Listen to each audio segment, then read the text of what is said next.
Hello mga ka-viewers, good day!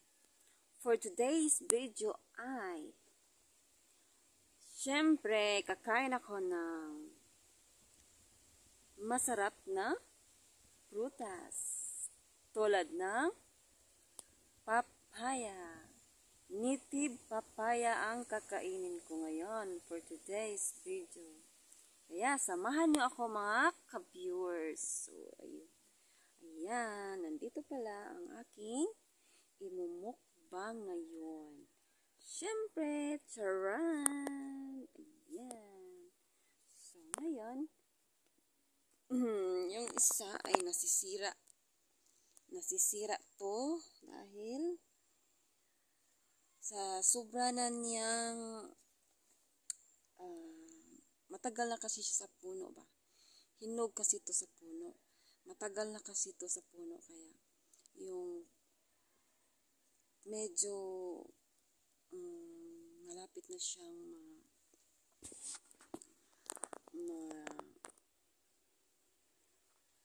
ang tawag nun, malapit na siya malata ba. So, ayan. Harap. Tingnan nyo. Ayan, see ya. Ay, parang hindi nakikita. Okay. Yan. For today's video, ayan. So, hindi nyo makikita. Ayan. Ayan. Ay, hindi pa rin makikita. So, yan. Dito ko na lang ito ilagay.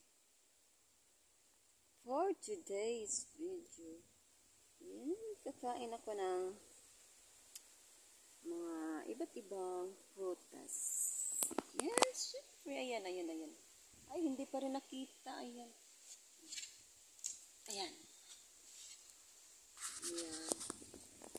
For today's, ayan. See? Ayan. Ayan. Yan ang imukbang ko ngayon. Yes.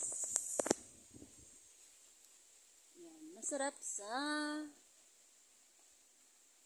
katawan or masustansya sa katawan ang papaya. So, ayan, umpisahan ko na paano kakainin ng papaya. Ayan. So, ito ang aking kakainin ngayon. Siyempre. Ayan. Harap. Ayan.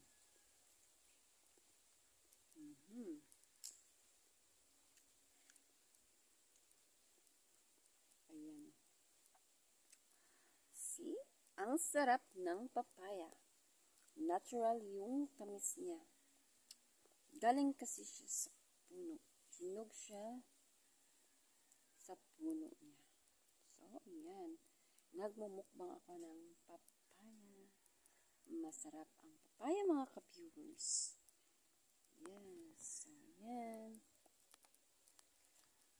So, bye!